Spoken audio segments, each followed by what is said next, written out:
Assalamualaikum warahmatullahi wabarakatuh. Waalaikumsalam. Perkenalkan, saya dari kelompok 2. Nama saya Zakuan dari M. Caksono dengan NIM 003. Perkenalkan, nama saya Rizka Sukamai Jayanti dengan NIM 009.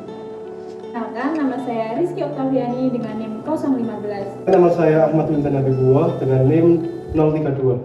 Perkenalkan, nama saya Anissa Oromiati, NIM 045.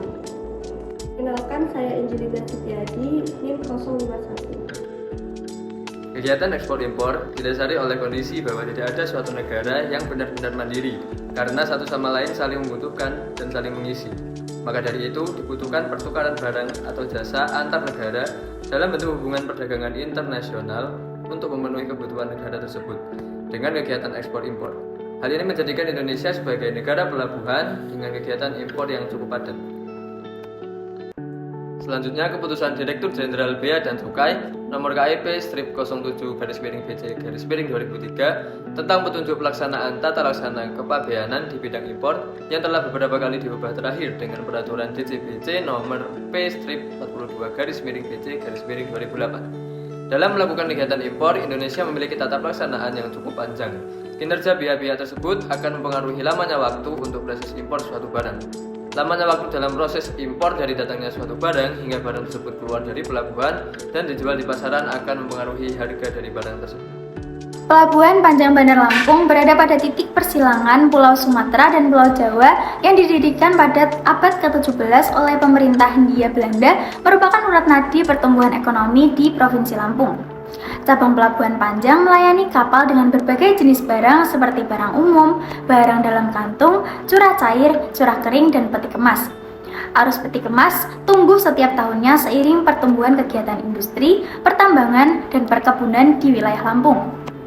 Dengan tersedianya peralatan penunjang seperti 3 kontainer kren, 5 transtainer, dan top leader yang didukung terminal khusus curah, Pelabuhan Panjang siap memberikan pelayanan yang baik kepada pengguna jasa Pelabuhan Panjang. Kemajuan dan capaian yang dilakukan oleh IPC Pelabuhan Panjang adalah berkat dukungan pemerintah Provinsi Lampung yang selama ini selalu merespon dengan cepat apa yang menjadi kendala maupun kebutuhan pelabuhan. Menurut Gubernur Lampung Arinal Junaidi, Pelabuhan Panjang kedepannya akan dijadikan pelabuhan alternatif untuk antisipasi membludaknya pemudik di Pelabuhan Bakauheni. Seiring meningkatnya perekonomian di wilayah selatan Sumatera, kegiatan di Pelabuhan Panjang terbagi ke beberapa pelabuhan lainnya, seperti Bakauheni untuk arus penumpang, serta Palembang dan Merak untuk arus barang. Pelabuhan Panjang memiliki bea cukai online dan akan menjadi digital industrial port berbasis marketplace. Bea Cukai Bandar Lampung tetap menyelenggarakan layanan kepabeanan di Pelabuhan Panjang untuk para pelaku usaha di wilayah Provinsi Lampung, khususnya ekspor berbagai komoditas seperti kopi dan produk olahan kelapa sawit. Pengurusan dokumen tahap pre-clearance. Tahap pre-clearance adalah waktu yang dibutuhkan dari sejak kapal sandar bongkar muatan sampai dengan importir mensubmit pemberitahuan impor barang atau PIB secara elektronik ke kantor Bea dan Cukai. Di sini ada beberapa dokumen yang dibutuhkan. Yang pertama ada invoice, ada packing list, ada bill of landing, ada bukti pembayaran, ada surat kuasa untuk penyelesaian oleh PPJK, ada angka pengenal, ada keputusan pembebasan atau keringanan, ada STTC, dan yang terakhir ada kopi NPWP. PIB tersebut dibuat oleh importir berdasarkan dokumen perlengkap pabean dengan menghitung sendiri bea masuk, cukai, atau pajak dalam rangka impor yang harus dibayar disampaikan ke kantor Bea dan Cukai.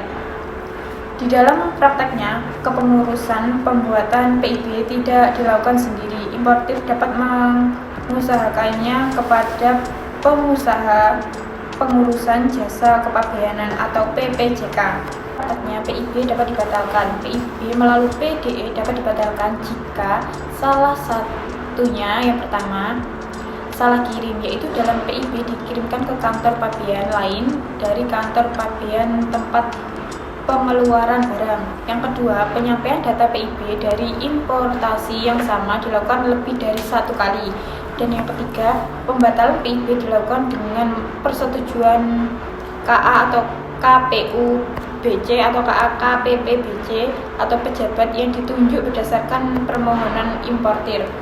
Custom clearance adalah waktu yang dibutuhkan dari sejak PIB diterima sampai dengan diterbitkannya surat persetujuan pengeluaran barang atau SPPB. Dan dalam proses custom clearance, proses pengurusan dokumen impor hampir seluruhnya di bawah kendali oleh Bea dan Cukai. Lalu hal-hal yang diperiksa dalam pencocokan data tersebut yaitu yang pertama, kesamaan data antara PIB dengan data pelengkap pabean yang disampaikan oleh importir. Lalu yang kedua, kesamaan data antara dokumen yang disampaikan oleh importir dengan barang yang berada di daerah pabean atau dapat pula dicocokkan dengan manifest kapal.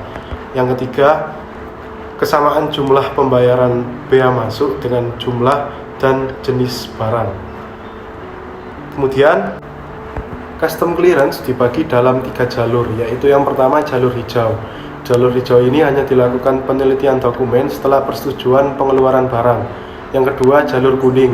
Jalur kuning tidak dilakukan pemeriksaan fisik, tetapi hanya dilakukan penelitian dokumen sebelum persetujuan pengeluaran barang impor.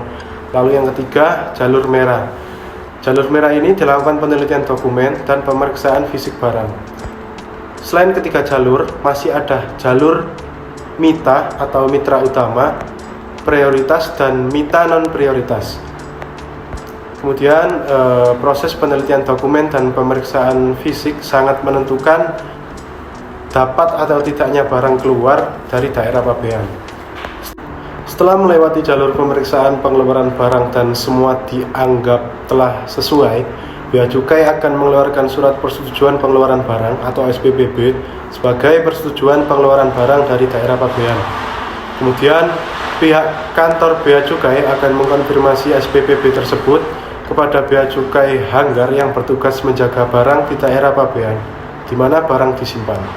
Sebelum importir dapat mengeluarkan barang, ia wajib menyerahkan SPPB yang diberikan oleh kantor Bea Cukai kepada Bea Cukai Hanggar. Lalu setelah pihak Bea Cukai Hanggar menyetujui, barulah importir tersebut dapat mengeluarkan barangnya dari TPS ke TPS Bea Cukai ke TPS atau gudang berbayar yang disediakan oleh pihak pelabuhan. Tahap post clearance adalah waktu yang dibutuhkan dari sejak SPPB sampai dengan pengeluaran barang impor dari tempat penimbunan sementara TPS, di mana kendali pada kegiatan importir untuk mengeluarkan barang dari pelabuhan. Di tahap ini, post clearance kendali pengeluaran barang impor untuk keluar dari pelabuhan berada di PT Pelindo 2. Nah, dalam prakteknya, hal yang biasa dilakukan importir dalam tahap ini adalah membayar biaya angkut kepada forwarder sehingga pihak forwarder akan mengeluarkan dokumen delivery order. Nah, delivery order sendiri adalah dokumen yang diperoleh dari perusahaan pelayaran dengan cara menerukan BL asli atau billing of lading dan yang merupakan surat perintah penyerahan barang serta menyatakan bahwa barang tersebut miliknya. Nah, delivery order di sini berfungsi sebagai surat jalan yang dikeluarkan oleh Bea Cukai untuk mengeluarkan barang dari pelabuhan. Hal-hal yang harus ada di dalam delivery order adalah nomor dan tanggal delivery order dikeluarkan, nama dan alamat perusahaan yang mengeluarkan DO, kemudian nama dan alamat perusahaan forwarder, nama dan alamat konsignee, kemudian pelabuhan asal barang, nama kapal pengangkutan, tanggal tiba di pelabuhan, nomor BL, nama gudang atau tempat penimbunan barang, merek dan nomor barang, tanggal invoice, kemudian jumlah barang dan jenis barang, berat barang, dan ukuran barang. Kemudian cara untuk menukarkan DO asli dengan BL asli, yang pertama adalah BL asli diberi tanda tangan dan diberi stempel perusahaan importer kepada lembar belakang. Kemudian bila dikerjakan oleh forwarder, maka yang bersangkutan ikut serta dalam menandatangani BL di bagian belakang. Kemudian importer menerima 1 lembar DO asli dan fotokopi. Kemudian importer membayar biaya angkut dan dibebankan olehnya kepada pihak Pelindo. Nah, akhir dari tahap ini ialah importer akan menyerahkan dokumen yang telah ia dapatkan kepada Pelindo sebagai syarat pengeluaran barang keluar dari pelabuhan tersebut. Nah, dokumen-dokumen yang harus disertakan ialah yang pertama adalah delivery order sendiri, packing list, invoice, bill of lading, PIB yang sudah ditandatangani, dan SPPB dalam bentuk fotokopi. Nah, setelah dianggap sesuai, pihak Pelindo akan mengeluarkan SPPB Pelindo. Dokumen tersebut berfungsi sebagai dokumen yang akan ditunjukkan kepada penjaga gate pelabuhan sebagai syarat untuk muatan keluar dari daerah pelabuhan. Nah, waktu yang dibutuhkan ialah 4 sampai dengan 6 hari. Kesimpulannya adalah pengurusan dokumen impor pada masa dwelling time adalah alur dokumen yang dibutuhkan untuk melakukan kegiatan mengeluarkan barang dari daerah pabean ke luar pelabuhan. Yang kedua adalah pengurusan dokumen pada tahap pre-clearance. Pada tahap ini, waktu yang dibutuhkan dari sejak kapal sandar, bongkar muatan sampai dengan importir mensubmit pemberitahuan impor barang secara elektronik ke kantor bea cukai. Di tahap ini, importir menyiapkan PIB dan dokumen pelengkap pabean. Yang ketiga adalah pengurusan dokumen tahap custom clearance. Pada tahap ini, waktu yang dibutuhkan dari sejak PIB diterima sampai dengan diterbitkan Surat Persetujuan Pengeluaran Barang atau SPPB. Dalam proses ini, pengurusan dokumen impor hampir seluruhnya di bawah kendali Bea dan Cukai. Yang keempat adalah pengurusan dokumen tahap post clearance. Pada tahap ini, waktu yang dibutuhkan dari sejak SPPB sampai dengan pengeluaran barang impor dari tempat penimbunan sementara atau TPS, di mana kendali ada pada importir untuk mengeluarkan barang dari pelabuhan.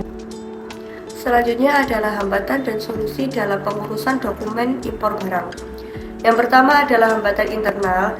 Hambatan internal dalam pelaksanaan pengurusan dokumen impor barang dalam masa dwelling time dalam prakteknya disebabkan oleh sumber daya manusia atau SDM yang bisa berasal dari pihak importir sendiri atau instansi terkait pelaksanaan kegiatan impor. Yang kedua adalah hambatan eksternal. Hambatan eksternal adalah hambatan atau rintangan yang disebabkan oleh pihak luar atau dari segi sarana prasarana. Kemudian adalah solusi dalam pengurusan dokumen impor. Solusi-solusi yang layak dicoba untuk mengatasi hambatan-hambatan tersebut adalah yang pertama, mempercepat pengurusan barang. Yang kedua, pengurusan dokumen impor satu tempat. Yang ketiga, memperbanyak jumlah importir prioritas. Sekian pemaparan video presentasi kelompok kami. Wassalamualaikum warahmatullahi wabarakatuh.